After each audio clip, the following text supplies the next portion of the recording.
Halo, selamat sore Tribuners. Hari ini Ariska kembali hadir menemani Anda dalam live Tribun Travel Update edisi Kamis 7 Juli 2022. Dan seperti biasa, Ariska akan memberikan informasi terkait sejumlah wisata dan kuliner untuk Anda. Tentunya akan disampaikan secara langsung bersama sejumlah reporter kami yang ada di berbagai daerah.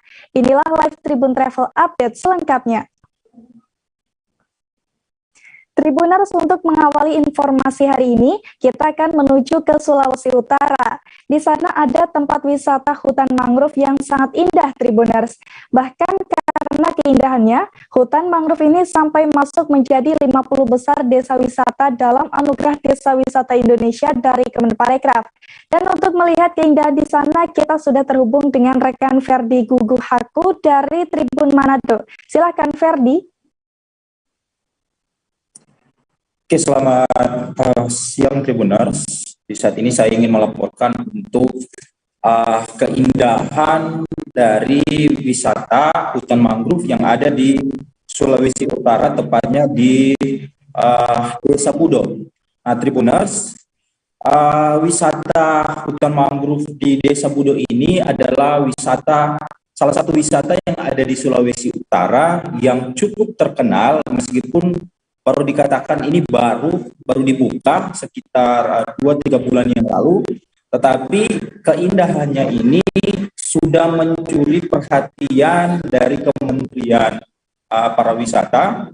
Dan dalam tahun ini pariwisata hutan mangrove ini masuk dalam 50 besar terbaik, dan juga ada kunjungan dari perwakilan PBB di Indonesia secara khusus. Dan ia mengatakan kemarin waktu kunjungan itu, ia mengatakan ketika diwawancarai, ia mengatakan bahwa hutan mangrove ini, wisata hutan mangrove di Desa Budo ini bisa masuk dalam 10 besar.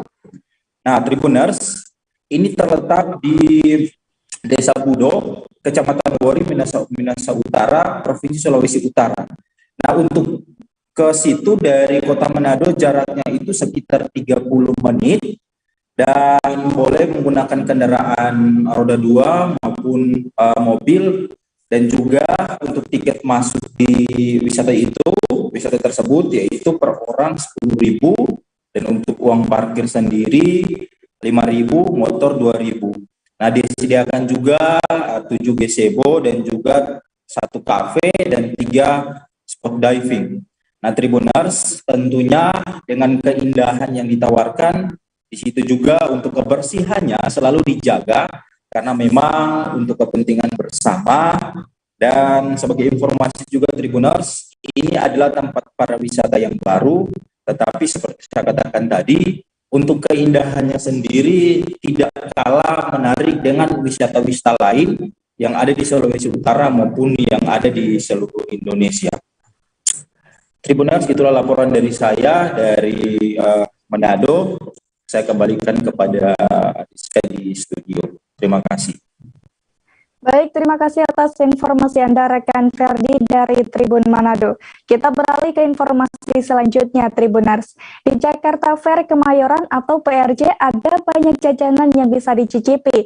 Dan satu di antaranya ada kuliner viral American Donut, Tribuners. Pasalnya, kuliner yang satu ini hanya bisa ditemui setahun sekali saat berkunjung ke sini. Dan seperti apa kelezatannya akan disampaikan oleh rekan Pebi Adeliana dari Tribun Jakarta. Silakan rekan Pebi. Ya, Ariska, Tribuners pernah mencoba American Donut yang terkenal di Pekan Raya Jakarta atau Jakarta Fair Kemayoran. Nah, kalau belum harus coba nih, karena donat ini konon hanya bisa ditemui setahun sekali kalau berkunjung ke sini. American Donut banyak diulas di berbagai sosial media sebagai salah satu jajanan wajib atau oleh-oleh yang wajib dibeli kalau berkunjung ke Pekan Raya Jakarta. Nah, memang Tribun Jakarta sudah mencoba secara langsung nih rasa dari donat ini. Memang terlihat saat tribunjakarta.com datang berkunjung, antrian panjang mengular begitu di salah satu booth American Donut ini. Memang sejumlah pegawai tampak sibuk melayani pembeli yang terus-menerus berdatangan silih berganti begitu. Kalau dilihat secara tampilan, memang donat ini sebenarnya mirip seperti donat pada umumnya ya. Donat yang disebut dengan donat kampung begitu, atau donat jadul dengan topping klasik seperti gula halus dan juga meses. Namun American Donat ini jadi salah satu produk yang laris dibeli di Jakarta Fair Kemayoran atau Pekan Raya Jakarta begitu. Nah, sejumlah pembeli mengaku bahwa yang membuat donat ini menarik untuk dibeli selain karena viral, memang cita rasanya sendiri yang boleh dibilang enak begitu, yaitu memiliki ciri khas tersendiri dari tekstur dan juga rasanya jika dibandingkan dengan donat kampung kebanyakan, di mana ada beberapa variasi topping yang ditawarkan seperti ada donat topping keju, kemudian ada donat meses, dan juga donat gula halus. Selain itu juga ada menu berupa muffin, kemudian ada brownies coklat dan juga waffle stick. Nah, kemarin saya sudah mencoba secara langsung nih bagaimana rasanya khususnya untuk varian meses dan juga gula halus. Memang secara tekstur bisa dibilang donat ini cenderung lebih padat daripada donat-donat kekinian kebanyakan begitu. Makanya tak heran juga kalau makan satu itu rasanya sudah cukup mengenyangkan begitu Tribuners. Walaupun teksturnya padat, tetapi adonan kue donat di sini tetap lembut ketika dimakan begitu. Selain dari rasanya yang lembut, memang dari segi rasa maksud saya tidak terlalu manis, namun masih ada sentuhan gurih ketika dimakan di mulut. Sementara rasa manisnya sendiri dilengkapi dari topping yang disajikan khususnya untuk varian meses dan juga gula halus tadi. Adapun kalau misalnya Tribuners mau coba nih jajanan donat viral ini, ada di Pekan Raya Jakarta dan hanya harganya pun cukup terjangkau, yaitu senilai 10.000 per buahnya begitu Arisa. Baik rekan Tebi Adeliana dari Tribun Jakarta, terima kasih dan selamat bertugas kembali. Tribuners, opak atau kerupuk ubi sangat populer di Kabupaten 50 kota Provinsi Sumatera Barat. Biasanya kerupuk ini menjadi teman makan saat menyantap berbagai macam makanan berat, Tribuners. Nah, dan bagaimana cara memproduksinya? Kita sudah terhubung dengan rekan Fuadi Zikri dari Tribun Padang. Silakan rekan Fuadi. Baik, terima kasih rekan Ariska. Selamat sore Tribuners semua. Memang benar pada beberapa minggu lalu, Tribun Padang berkunjung ke salah satu UMKM kerupuk opak atau dikenal juga di Sumatera Barat dengan kerupuk Sakura di Piladang, Kabupaten 50 Kota. Nah, di tempat yang kita kunjungi kali ini, kerupuk opak ini diproduksi dengan cara tradisional, dengan cara-cara yang lama, sehingga produksinya masih sama seperti dengan kerupuk-kerupuk opak tempo dulu yang kita konsumsi. Tidak lagi seperti kerupuk-kerupuk opak yang sekarang umum kita temui dengan varian yang cukup baru gitu Tribuners. Nah, untuk produksinya sendiri Tribuners, kerupuk opak ini terbuat secara keseluruhan dari bahan utama ubi kayu yang dihaluskan kemudian dicampur dengan bumbu-bumbu atau rempah-rempah yang khas, diantaranya bawang putih giling halus, cabai merah keriting giling kasar, dan kemudian ditambah dengan garam atau penyedap lainnya. Kemudian untuk agar kerupuk opak ini tidak terlihat pucat, Tribuners juga ditambah pewarna makanan. Jika di sini ditambah dengan warna kuning, namun juga bisa disesuaikan dengan selera kita masing-masing. Nah, setelah dicampur aduk kerupuk opak ini, Tribuners kemudian dibentuk dengan sebuah loyang yang dipipihkan, kemudian direbus atau diuapkan dalam sebuah tungku besar yang telah disediakan oleh pemilik UMKM ini.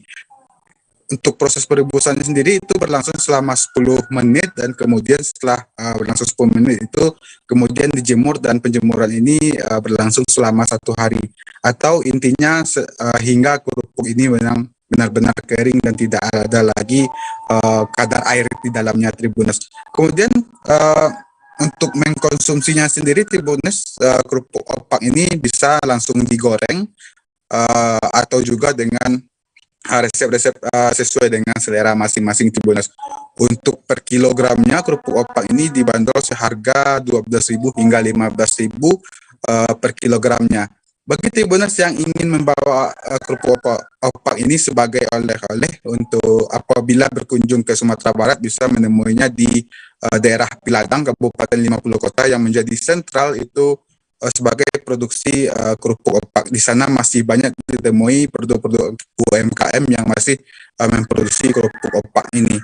Nah, jika yang sudah dimasak atau yang disajikan yang langsung dimakan, Tribuners juga bisa menemuinya di sepanjang pasar-pasar tradisional di beberapa daerah di Kabupaten 50 Kota ini dan juga beberapa daerah lainnya di Sumatera Barat. Kerupuk opak ini lazim dijual bersamaan dengan sate dan juga lontong pical atau lontong sayur di beberapa pasar tradisional yang menyediakan sarapan pagi. Nah, kemudian di Sumatera Barat juga ada beberapa pantai-pantai seperti Pantai Padang, Pantai Cermin di Padang Pariaman yang menyajikan kerupuk opak ini sebagai menu pilihan utamanya. Kerupuk opak ini dicampur dengan mie dan kemudian ditambah dengan kuah sate yang biasa disebut dengan kerupuk mie. Nah, demikian Ariska dilaporkan dari Kota Bukit Tinggi. Baik, terima kasih atas laporan Anda rekan Fuadi Zikri dari Tribun Padang. Tribuners, Desa Resun di Kabupaten Lingga, Provinsi Kepulauan Riau memiliki beragam wisata alam dan satu di antaranya ada Sungai Kim. Tribuners, saat berkunjung ke sana, Anda bisa merasakan kesegaran alami dengan sensasi bermain air di alam terbuka. Dan bagaimana keseruan berlibur di sana, ada rekan kami Febri Yuanda dari Tribun Batam yang akan melaporkannya untuk Anda. Silahkan rekan Febri. Baik, rekan Ariska, terima kasih. Tribuners, dimanapun Anda berada, kali ini saya merekomendasikan salah satu wisata unggulan atau wisata baru di Kabupaten Lingga, Provinsi Kepulauan Riau, Tribuners. Nah, wisata ini terdapat di Desa Resun, Kecamatan Lingga Utara, yang dinamai dengan wisata Sungai Kim. Nah, Tribuners, menariknya wisata ini, Tribuners semua bisa merasakan sensasi berendam atau berenang di alam terbuka dengan sekeliling pepohonan hijau dan alam yang masih asli, karena memang Tribuners semua Kabupaten Lingga sendiri memang kaya dengan wisata alam yang masih asli, sehingga salah satunya Sungai Kim ini walaupun baru saja dibuka sejak Desember 2021 tadi, namun wisata Sungai Kim ini mampu menarik perhatian pengunjung sehingga setiap akhir pekan pengunjung itu selalu ramai. Tribuners semua, apalagi pada hari libur seperti ini dan juga masih saat ini libur sekolah ya Tribuners semua. Nah, Tribuners semua di sini untuk masuk ke sini cukup murah Tribuners semua. Satu orang hanya 3.000 dan Tribuners semua bisa merasakan sensasi bagaimana berkunjung atau menikmati wisata di sini dengan disediakan gazebo, ada kelanta, dan juga Tribuners semua bisa berkemah di sini Tribuners semua. Dan memang saat ini banyak sekali para keluarga atau para orang tua membawa anaknya berenang di sini Tribuners. Namun tidak begitu, juga ada yang cocok untuk Tribuners semua yang ingin menyendiri ataupun ingin membawa teman untuk sekedar bersantai, merasakan udara segar atau udara sejuk yang berada di sini ya Tribuners semua. Nah, Tribuners semua, perlu saya sampaikan memang Desa Resun ini memiliki potensi wisata terbaik, termasuk salah satu wisata terbaik di Kabupaten Lingga, bahkan tadi juga mendapat penghargaan Anugerah Desa Wisata Indonesia masuk 300 besar ya Tribuners semua. Untuk saat ini Kabupaten Lingga ada Desa Resun, Desa Mepar, dan juga Desa Benan. Nah, aliran Sungai Kim ini sendiri itu berasal dari pegunungan asli di Kabupaten Lingga ini, khususnya di daerah Lingga. Dan tunggu apa lagi Tribuners semua, mungkin Tribuners semua untuk melakukan akses ke sini itu dari Kepulauan Riau, itu bisa dari Kota Batam dan juga Kota Tanjung Pinang yang tersedia transportasi laut dan juga transportasi jalur udara Tribuners. Begitu rekan Ariska. Baik, terima kasih rekan Febri Yuanda dari Tribun Batam. Dan Tribuners, ada pula wawancara dengan Kepala Desa Resun, Hairul Mazi. Berikut liputannya untuk Anda. Ya Alhamdulillah, semenjak kami buka wisata Sungai Kem mulai dari Desember tahun 2021, banyak masyarakat yang mengunjungi. Alhamdulillah, lebih dari target yang kami targetkan capaiannya. Intinya masyarakat banyak berkunjung ke Sungai Kem karena itu salah satu wisata untuk keluarga, dan airnya pun di Sungai Kem itu tidak terlalu dalam. Untuk fasilitas Sungai Kem kami akui masih baru, banyak kekurangan yang belum kami lengkapi seperti WC dan fasilitas gazebo untuk masyarakat istirahat, terus pelantar yang ada, karena dengan perkembangannya, dengan banyaknya masuk masyarakat yang hadir, itu tidak cukup tempatnya. Mungkin insya Allah kami ke depan akan menambah fasilitas itu agar masyarakat bisa nyaman untuk berkunjung ke Sungai Kem. Tribuners, baru-baru ini Bupati Mesuji Sulpakar beserta para rombongan melakukan kunjungan kerja di Dermaga Tanah Merah, tepatnya di Desa Sungai Sidang, Kecamatan Rawajitu Utara, Kabupaten Mesuji. Tribuners, dalam kunjungan itu, Bupati Mesuji dan rombongan tampak menggunakan perahu otok. Dan untuk mengetahui informasi lengkapnya, ada rekan kami M. Rangga Yusuf dari Tribun Lampung yang akan melaporkannya untuk Anda. Silakan rekan Rangga. Baik rekan Ariska dan Tribuners, bisa saya sampaikan di masa kunjungan kerja PJ Bupati Mesuji Sulpakar ini melangsungkan di tempat Kecamatan Rawajitu Utara. Di sini Bupati memang mencoba untuk mengunjungi salah satu dermaga Tanah Merah di Desa Sidang Muarajaya, Kecamatan Rawajitu Utara. Di sini Bupati Mesuji beserta rombongan menggunakan transportasi perahu otok di sekitaran Sungai Mesuji. Itu rekan Ariska dan Tribuners. Dan bisa saya sampaikan juga saat kunjungan di Tanah Merah, dermaga Tanah Merah, Desa Sidang Muarajaya, PJ Bupati Mesuji Sulpakar menyampaikan beberapa hal catatan penting yang disampaikan di sana, yaitu mendorong kegiatan dermaga di tahun ini akan segera berlangsung, karena dermaga ini menjadi salah satu dermaga yang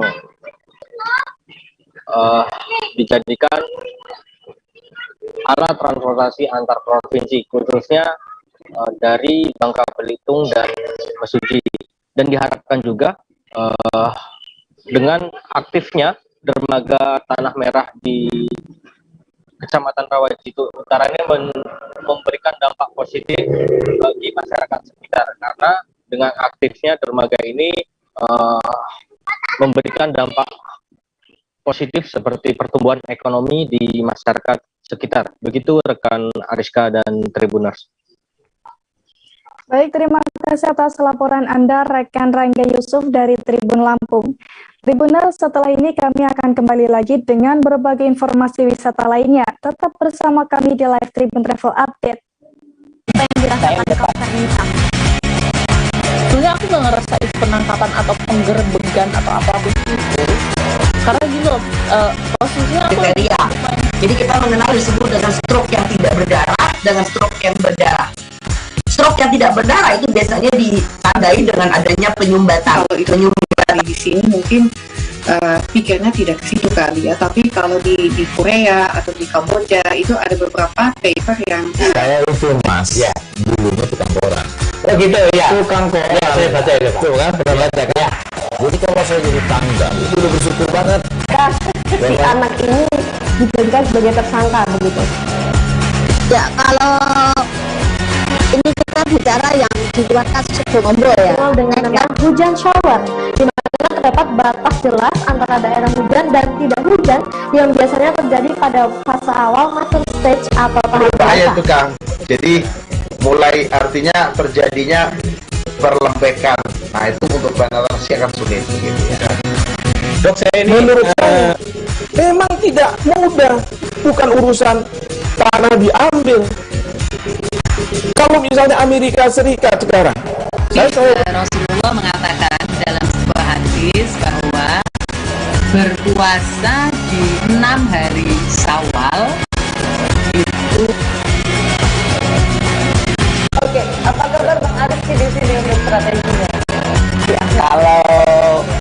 sendiri di Jumit 37 ini yang semalam baru mulai, saya udah sebenarnya aku nggak ngerasain penangkapan atau penggerbegan atau apapun itu, karena gini loh, posisinya aku kriteria. Jadi kita mengenal disebut dengan stroke yang tidak berdarah dan stroke yang berdarah. Stroke yang tidak berdarah itu biasanya ditandai dengan adanya penyumbatan. Kalau itu terjadi di sini mungkin pikirnya tidak ke situ kali ya, tapi kalau di Korea atau di Kamboja itu ada beberapa paper yang saya ukur mas, ya dulunya tukang koran. Oh gitu ya, Tukang koran. ya saya baca ya Pak. Tuh kan pernah baca kan? Dulu kalau saya jadi tangga itu udah bersyukur banget. Si anak ini dijadikan sebagai tersangka begitu. Ya, kalau ini kita bicara yang di luar kasus Subonombo ya. Dikenal dengan nama hujan shower, di mana terdapat batas jelas antara daerah hujan dan tidak hujan yang biasanya terjadi pada fase awal mature stage atau tahap Berbahaya dewasa. itu Kang. Jadi mulai artinya terjadinya perlembekan. Nah itu untuk penetrasi akan sulit. Gitu, ya. Dok, saya ini menurut saya memang tidak mudah, bukan urusan tanah diambil. Kalau misalnya Amerika Serikat sekarang, Rasulullah mengatakan dalam sebuah hadis bahwa berpuasa di 6 hari Syawal itu. Oke, apa kabar Bang Arif di sini untuk strateginya? Ya, kalau saya sendiri di Jumit 37 ini yang semalam baru mulai, saya udah sebenarnya aku nggak ngerasain penangkapan atau penggerbegan atau apapun itu, karena gini loh, posisinya aku kriteria. Jadi kita mengenal disebut dengan stroke yang tidak berdarah dengan stroke yang berdarah. Stroke yang tidak berdarah itu biasanya ditandai dengan adanya penyumbatan. kalau itu terjadi di sini mungkin pikirnya tidak ke situ kali ya, tapi kalau di Korea atau di Kamboja itu ada beberapa paper yang saya ukur mas, ya dulunya tukang koran. Oh gitu ya, Tukang koran. ya saya baca ya Pak. Tuh kan pernah baca kan? Jadi kalau saya jadi tangga itu udah bersyukur banget. Si anak ini dijadikan sebagai tersangka begitu. Ya, kalau ini kita bicara yang di luar kasus Subonombo ya. Dikenal dengan nama hujan shower, di mana terdapat batas jelas antara daerah hujan dan tidak hujan yang biasanya terjadi pada fase awal mature stage atau tahap Berbahaya dewasa. itu Kang. Jadi mulai artinya terjadinya perlembekan. Nah itu untuk penetrasi akan sulit. Gitu, ya. Dok, saya ini menurut saya memang tidak mudah, bukan urusan tanah diambil. Kalau misalnya Amerika Serikat sekarang, Rasulullah mengatakan dalam sebuah hadis bahwa berpuasa di 6 hari Syawal itu. Oke, apa kabar Bang Arif di sini untuk strateginya? Ya, kalau saya sendiri di Jumit 37 ini yang semalam baru mulai, saya udah sebenarnya aku nggak ngerasain penangkapan atau penggerbegan atau apapun itu, karena gini loh, posisinya aku kriteria. Jadi kita mengenal disebut dengan stroke yang tidak berdarah dengan stroke yang berdarah. Stroke yang tidak berdarah itu biasanya ditandai dengan adanya penyumbatan. kalau itu terjadi di sini mungkin pikirnya tidak ke situ kali ya, tapi kalau di Korea atau di Kamboja itu ada beberapa paper yang Saya ukur mas, ya dulunya tukang koran. oh gitu ya, Tukang koran. ya saya baca ya Pak. Tuh kan pernah baca kan? Jadi kalau saya jadi tangga itu udah bersyukur banget. Si anak ini dijadikan sebagai tersangka begitu. Ya, kalau ini kita bicara yang di luar kasus Subonombo ya. Dikenal dengan nama hujan shower, di mana terdapat batas jelas antara daerah hujan dan tidak hujan yang biasanya terjadi pada fase awal mature stage atau tahap Berbahaya dewasa. itu Kang. Jadi mulai artinya terjadinya perlembekan. Nah itu untuk penetrasi akan sulit. Gitu, ya. Dok, saya ini menurut saya memang tidak mudah, bukan urusan tanah diambil. Kalau misalnya Amerika Serikat sekarang, Rasulullah mengatakan dalam sebuah hadis bahwa berpuasa di 6 hari Syawal itu. Oke, apa kabar Bang Arif di sini untuk strateginya? Ya, kalau saya sendiri di Jumit 37 ini yang semalam baru mulai. Yang dirasakan konser ini Kang? Sebenarnya aku nggak ngerasa itu penangkapan atau penggerbegan atau apapun itu, karena gini loh, posisinya aku kriteria. Jadi kita mengenal disebut dengan stroke yang tidak berdarah dengan stroke yang berdarah. Stroke yang tidak berdarah itu biasanya ditandai dengan adanya penyumbatan. Kalau itu terjadi di sini mungkin pikirnya tidak ke situ kali ya. Terima kasih Tribuners, Anda masih bersama kami di Live Tribun Travel Update. Selanjutnya kita akan mencicipi kuliner khas Kapuas Hulu Kalbar Tribuners. Di sana ada masakan asam pedas ikan toman yang menjadi favorit masyarakat. Ikan ini merupakan spesies ikan predator air tawar Tribuners. Nah, kira-kira bagaimana cara memasaknya dan apa saja bumbunya akan disampaikan oleh rekan Sahirul Hakim dari Tribun Pontianak. Silahkan rekan Sahirul. Oke, terima kasih rekan saya Tribunnews Ariska. Baiklah, saya akan menjelaskan saat memang masakan asam pedas merupakan masakan ciri khas ya, ciri khas Kalimantan Barat. Pada dasarnya pada Kalimantan Barat, dan memang ini masih menjadi makanan favorit masyarakat kita. Khususnya di saya melapor ini di daerah Kabupaten Kapuas Hulu. Nah, tentunya asam pedas ini masakannya tidak terlalu susah ya, dengan beberapa bahan yang disajikan. Tentunya pertama adalah bahan ikan ya, terus ada bumbu asam pedas, kemudian ada bawang merah, bawang putih, bawang bombay, ada juga terung asam. Nah, ini bahan-bahan utama yang memasak asam pedas. Nah, kali ini saya akan memaparkan tentang masak asam pedas daging ikan toman, yang kita tahu bahwasanya ikan toman ada spesies ikan air tawar yang juga spesies ikan predator yang ada di wilayah Kabupaten Kapuas Hulu. Nah, yang pertama adalah siapkan bahan, yaitu pertama adalah bawang merah, bawang putih, bawang bombay, terus daging ikan toman, terung asam, dan terus bumbu asam pedas. Nah, setelah beberapa bahan itu dikumpulkan, baru panaskan minyak goreng terdahulu, baru digoreng. Pertama adalah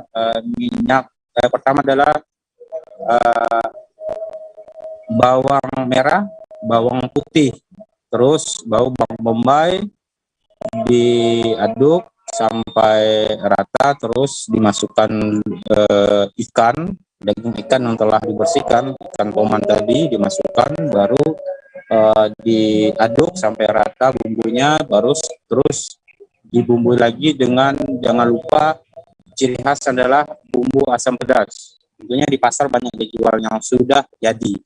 Nah, terus itu diaduk, setelah merata baru ditambahkan dengan air secukupnya. Nah, setelah secukupnya baru diaduk lagi kembali biar bumbunya merata, bahan-bahan juga merata di situ. Terus terakhir adalah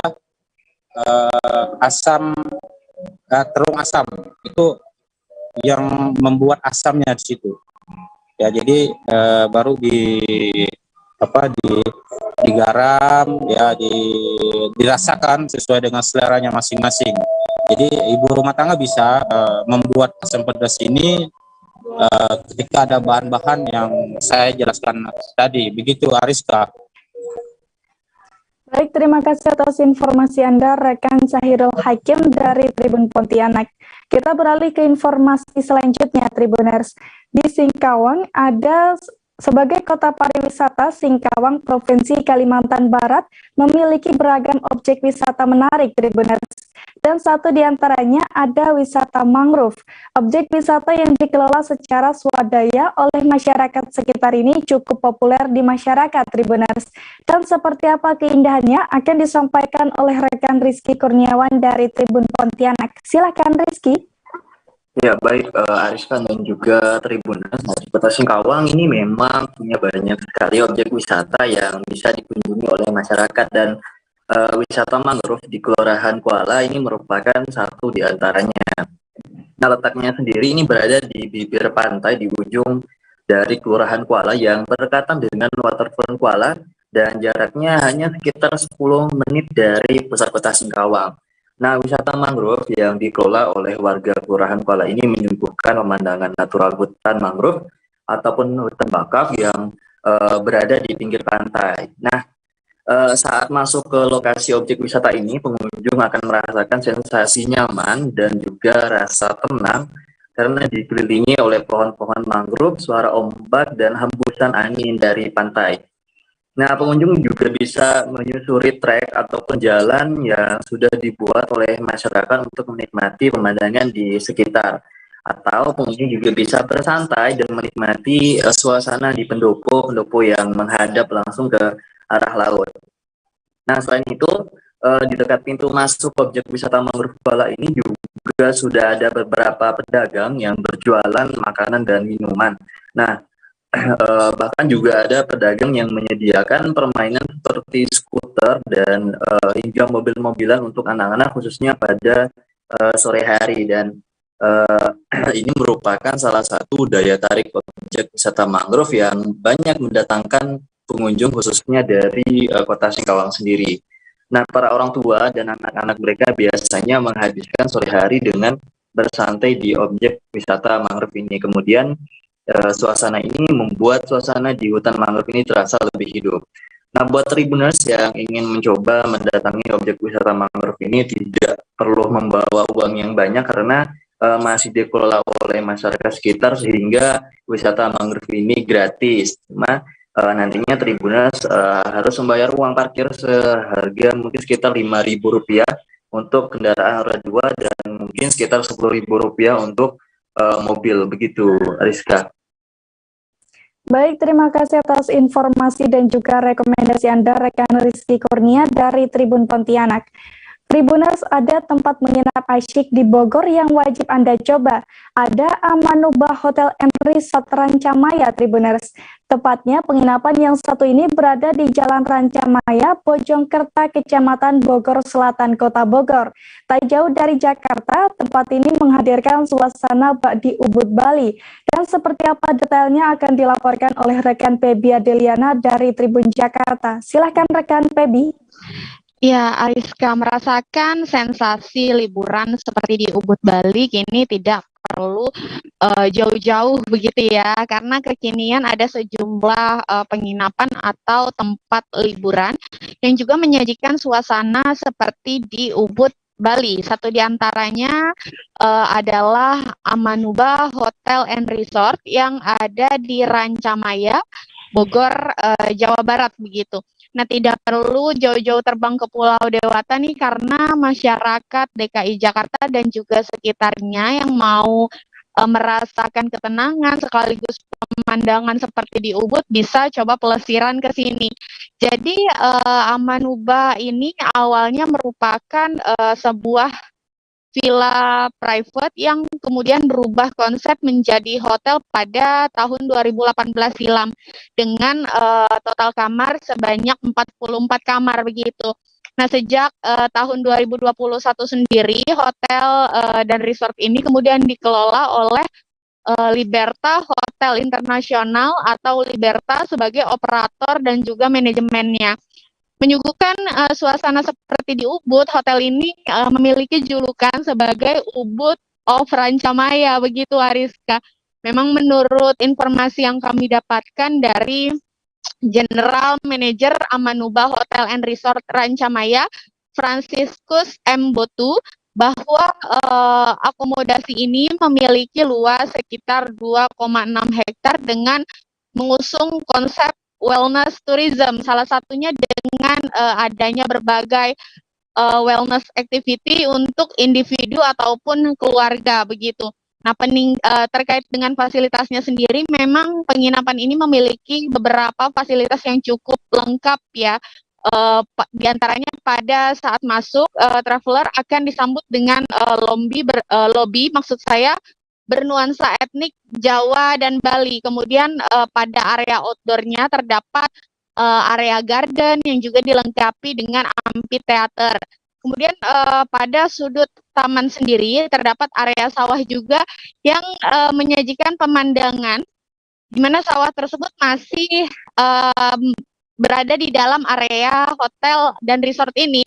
Ada pula fasilitas lain seperti ada kolam berenang, kemudian ada restoran, ada lounge, ada pool bar, kemudian ada barbecue, fitness center, spa, kids playground, hingga area meeting room, baik indoor maupun outdoor venue, dan juga ballroom, begitu Ariska. Nah, bagi traveler yang mau menginap di sini atau mungkin mau pelesiran bersama keluarga, santai sejenak, mencari ketenangan, Amanubah Hotel and Resort ini memiliki total kamar sebanyak 44 kamar dengan 3 tipe yang berbeda, diantaranya tipe superior, kemudian juga ada tipe deluxe, dan juga tipe kamar suite yang harganya dibanderol mulai dari 670 ribuan hingga 1 jutaan begitu.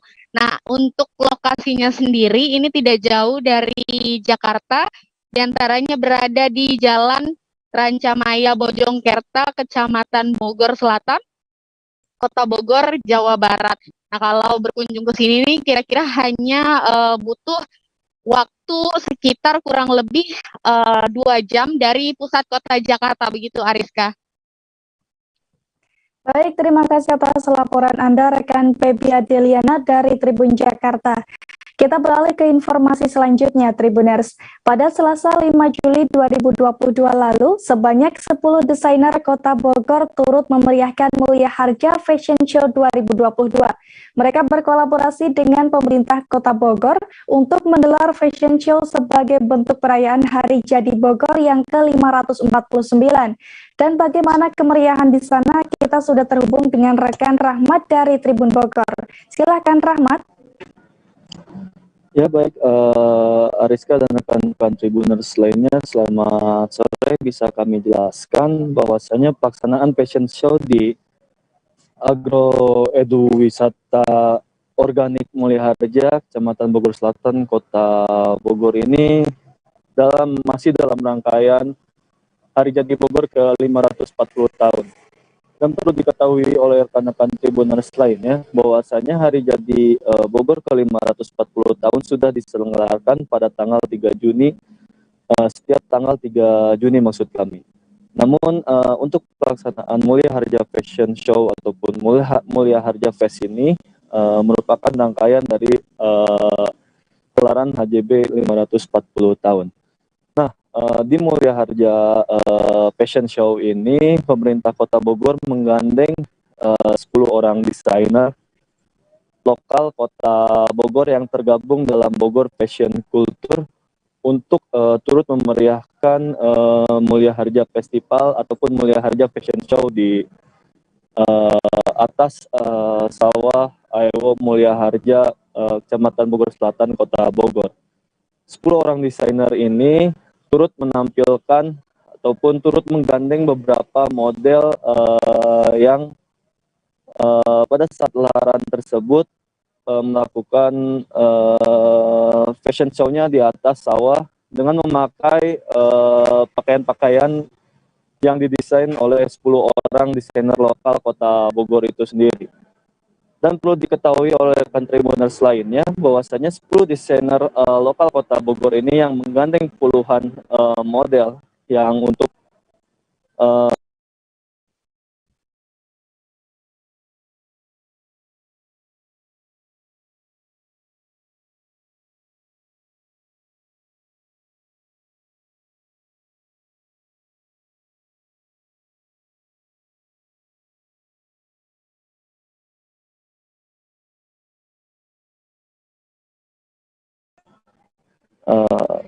mohon maaf Tribuners, bisa kami sambung lagi bahwasanya 10 orang desainer ini pun turut menggandeng 2 kampung tematik yang ada di Kota Bogor, yakni yang pertama Kampung Batik Cibuluh dan Kampung Perca, Kota Bogor. 10 orang desainer ini membuat desain baju dari Kampung Batik ini yang memang pada saat pelaksanaan Mulia Harja Fashion Show ini puluhan model yang digandeng oleh Bogor Fashion Culture ini menggunakan pakaian desain lokal Kota Bogor yang didominasi oleh dengan motif batik. Hal ini pun diakui oleh pemerintah Kota Bogor sebagai sarana promosi pariwisata yang ada di Kota Bogor. Terlebih, pelaksanaan Mulai Harja Fashion Show ini diselenggarakan di destinasi wisata baru yang diresmikan beberapa waktu lalu oleh pemerintah Kota Bogor, yakni AEWO Mulia Harja, Kecamatan Bogor Selatan, Kota Bogor. Tidak hanya itu, Tribuners, pada saat pelaksanaan Mulia Harja Fashion Show ini ataupun Mulia Harja Fest ini, desainer lokal ini menggandeng Mojang Jajaka Kota Bogor yang disebutkan oleh pembawa acara mewakili daerah Jawa Barat, kemudian menggandeng juga artis dan menggandeng juga Sandrina, salah seorang jebolan ajang Indonesia Mencari Bakat beberapa tahun lalu. Mereka turut lenggak-lenggok di atas sawah AEWO Mulia Harja yang kebetulan pada saat ini memasuki musim panen. Kemudian kami pun mendapatkan keterangan bahwasanya pelaksanaan Mulia Harja Fashion Show ini ataupun Mulia Harja Fest ini seperti yang kami sebutkan untuk meningkatkan kualitas pariwisata di Kota Bogor itu sendiri, dan juga ikut mempromosikan tagline yang diusung oleh pemerintah Kota Bogor mengenai pemakaian baju-baju lokal Kota Bogor, atau dalam istilah yang terkenal di pemerintah Kota Bogor yakni lokal pride Kota Bogor. Sehingga selain untuk memberikan ajang promosi dan menunjukkan kepada masyarakat, Mulia Harja Fashion Show ini diharapkan oleh pemerintah Kota Bogor turut merangsang masyarakat Kota Bogor untuk tetap bangga menggunakan pakaian khas Kota Bogor ataupun pakaian yang lokal yang berasal dari Kota Bogor. Begitu Ariska laporan dari kami mengenai Mulia Harja Fashion Show atau Mulia Harja Fest 2022. Baik, terima kasih rekan Rahmat dari Tribun Bogor. Dan Tribuners, rekan Rahmat juga sempat melakukan wawancara dengan pelaksana harian Wali Kota Bogor, Didi Ar-Rahim. Berikut liputannya. Pertama-tama tentu kita hari ini ya melaksanakan kegiatan masih terkait dengan Hari Jadi Kota Bogor yang ke-540 ya. Salah satunya adalah Mulia Harja Fest yang di dalamnya itu kita coba dorong para desainer lokal untuk bisa berpartisipasi memperkaya yang namanya lokal pride Bogor. Jadi ada berapa desainer? Ada 10 desainer ya yang kita harap tergabung di dalam Bogor Fashion Culture. Nah inilah yang kita inginkan ya, mereka itu terlibat langsung di dalam upaya kita untuk memperkaya produk-produk dalam negeri ya. Dan juga paling tidak nanti di Kota Bogor ada muncul merek-merek dari desainer-desainer lokal yang nasional atau bahkan saya didampingi oleh Ibu Ibu Dani Rose ya, dari WAPI, kemudian juga Pak Kanis Labur, Wakil Ketua 1 PKK, Ibu Kapolsek Bogor Selatan, dan juga dari Tokopedia ya. Jadi kita berkolaborasi dan keinginan kita adalah tadi mendukung produk-produk lokal supaya lebih kaya lagi jenis-jenisnya ya, dan paling kita nanti juga masyarakat punya pilihan untuk membeli produk-produk lokal sebagaimana semangat kita untuk terus mengupayakan produk-produk lokal menjadi tuan rumah di negara ini. Tribuner, selanjutnya ada rekomendasi tempat nongkrong asyik untuk Anda. Ada Pars Life di Sukarame, Kota Bandar Lampung, Tribuners. Cafe ini memiliki konsep industrialis modern berbalut dengan flora. Meski berkonsep industrialis, Pars Life tidak melupakan sentuhan dari tanaman-tanaman hijau yang membuat suasana lebih sejuk. Dan untuk melihat lebih detail kafe ini, kita sudah terhubung dengan rekan Agustina Suryati dari Tribun Lampung. Silakan Agustina. Baik, terima kasih rekan Ariska. Jadi seperti yang sudah disampaikan oleh Ariska tadi, bahwasanya Pars Life ini merupakan sebuah kafe yang bisa jadi rekomendasi tempat nongkrong apabila Tribuners berada di Jalan Endro Suratmi nomor 16 di Waidadi, Kecamatan Sukarame, Kota Bandar Lampung. Jadi lokasinya sangat strategis dengan area kampus UIN Lampung atau Universitas Raden Intan Lampung. Jadi untuk dari segi suasana, Pars Life sangat cocok untuk dijadikan tempat untuk bersantai karena Pars Life memiliki konsepan modern, namun dengan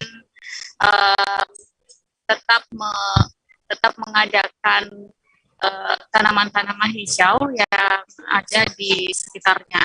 Meski konsepnya itu industrialis, jadi Pars Life di situ masih terlihat nuansa-nuansa hijau yang dihasilkan dari tanaman-tanaman yang sengaja ditanam menghiasi hampir seluruh area yang ada di Pars Life tersebut.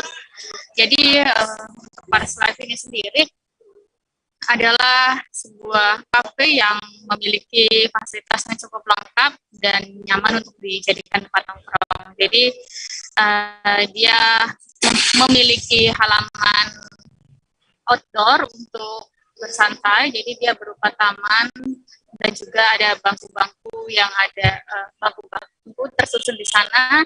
Lalu kemudian dia juga di Pars Life juga memiliki ruangan semi indoor, di mana di ruangan semi indoor tersebut terdapat space art, di mana para seniman yang memiliki karya berupa lukisan bisa memajangnya di space art tersebut. Dan kemudian ada juga ruangan indoor yang dia suasananya lebih santai di dalam dengan nuansa dingin dari AC, dan juga di situ terdapat kursi santai berupa sofa, lalu juga di sana dekat dengan meja bar, karena meja bar terdapat di dalam ruang indoor tersebut.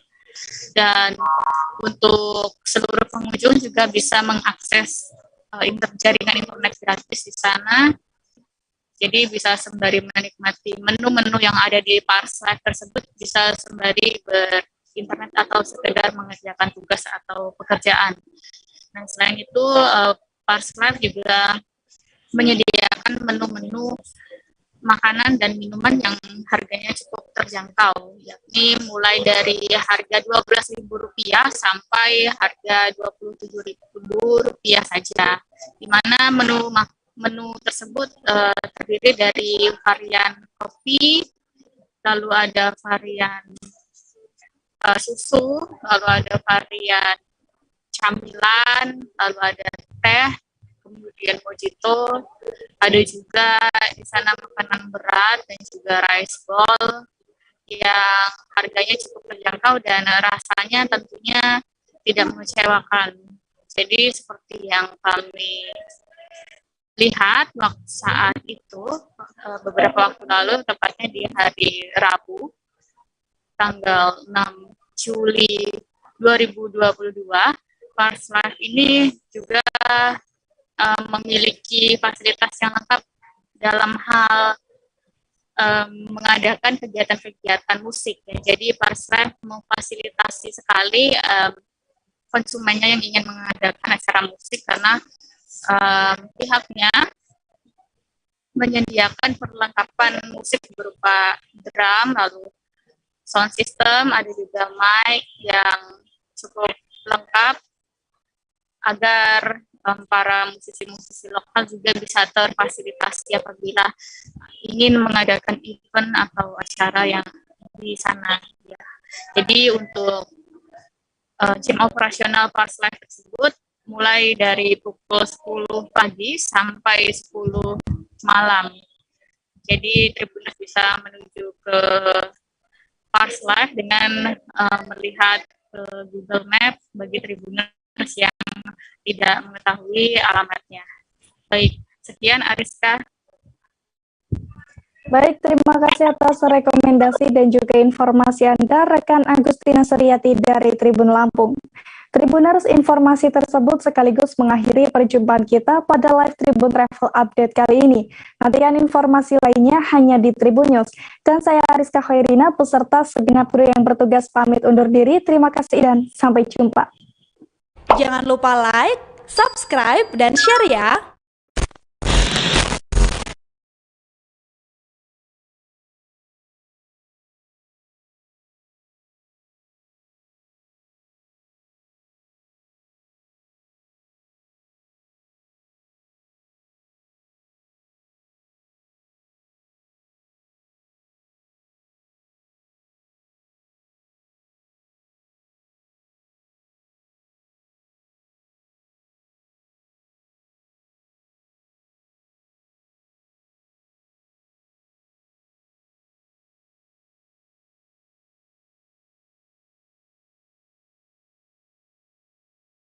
Praktekkan secara praktis, tidak ada perangkat ajar, tetapi kita tetap menunggu agar nantinya dari perangkat ajar ini muncul ya di fase A, B, dan C.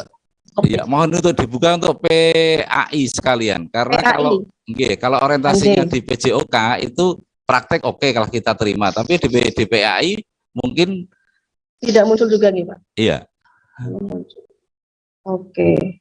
Untuk fase A, di sini yang sudah muncul di kelas 1 buku guru, kemudian buku murid ya.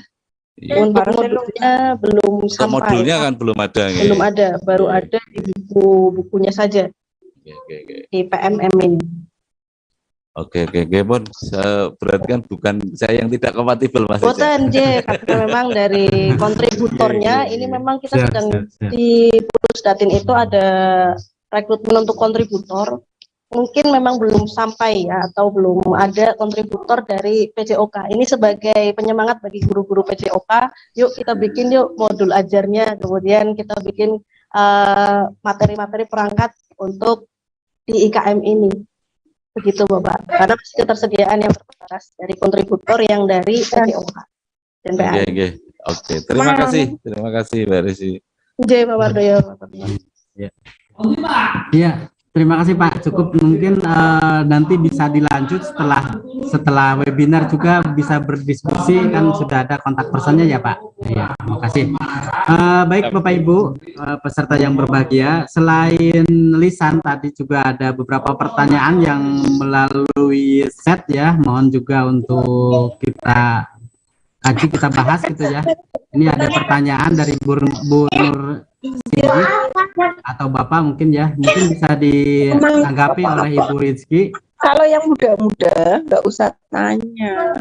Nah ini untuk beberapa Ibu mungkin yang akun belajar ID KS, seharusnya admin belajar ID sementara ada KS yang menggunakan guru SD, ini bagaimana cara mengubahnya?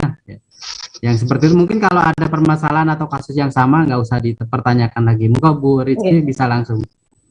Baik, untuk terkait dengan akun peralihan ya Bapak ya, berarti peralihan dari mana nih tadi, SD, dari akun guru menjadi akun, dari akun guru menjadi KS atau KS menjadi guru.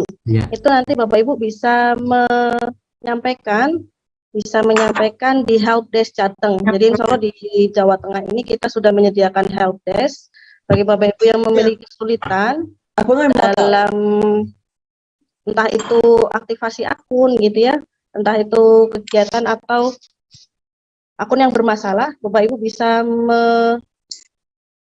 menyampaikannya melalui helpdesk Jateng ini. Jadi helpdesk belajar Jateng. Di sini Bapak Ibu, saya share dulu di chat nih, biar enggak lupa. Ini untuk helpdesk-nya, seperti tadi akun-akun yang bermasalah atau hal-hal lain. Jadi bisa dilihat bisa dilaporkan melalui helpdesk Jateng ini. Di sini Bapak Ibu bisa memasukkan kendala-kendala akun. Jadi form ini dipergunakan untuk penanganan masalah. Yang pertama adalah cek ketersediaan akun, force akun belajar admin, reset akun belajar admin ya, khususnya tadi sama seperti pemindahan dari akun guru menuju akun kepala sekolah. Ini bisa melalui form ini. Tidak boleh diwakilkan, guys. Hanya yang berkepentingan saja yang berhak mengajukan dari helpdesk ini. Jadi misalnya yang bermasalah dalam kepala sekolahnya bisa langsung mengajukan melalui akunnya sendiri. Jadi mengajukan sendiri.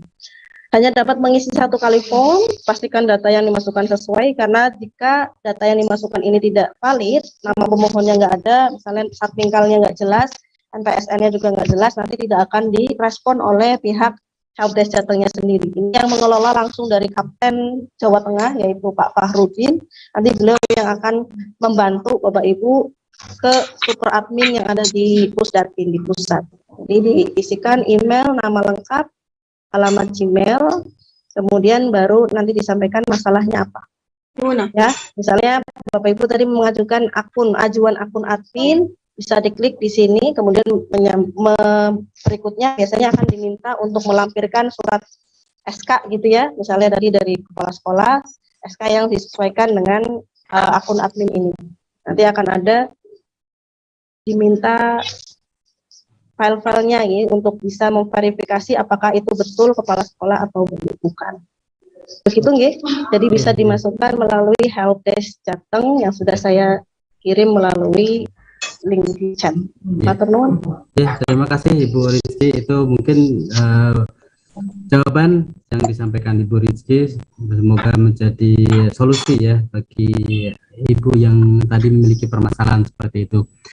Selanjutnya Ibu, ini masih ada juga di chat itu dari Bu Amalah, bagaimana cara mengimplementasikan profil belajar Pancasila dalam kurikulum 13, karena dalam kurikulum 13 sudah ada pendidikan karakter. Mohon pencerahannya.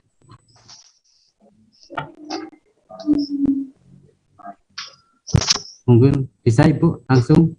Oke, ini saya lagi Pak, atau langsung dari dinas? Mungkin bisa dari dinas atau Ibu dulu boleh. Iya, mungkin kalau dari saya sedikit ya Bapak dan Bu Amalatun ya, Bu Amalatun yang menyampaikan tadi, Bapak Ibu bisa melihatnya dari penerapan kurikulum ini pada profil pelajar Pancasila khususnya. Jadi di sini nanti Ibu akan mengisi, misalnya saya di fase D, kemudian di sini ada definisi elemen, karena memang dalam pelaksanaan profil pelajar Pancasila ini kan lintas dimensi ya, jadi tidak berdasarkan pada mapel-mapel tertentu, sehingga memang ini dijadikan jam khusus, jam pelajaran khusus untuk penguatan profil pelajar Pancasila. Profil pelajar Pancasila ini kolaborasi dari semua mapel, nanti di dalamnya mengambil jam khusus ya, mengambil jam khusus bisa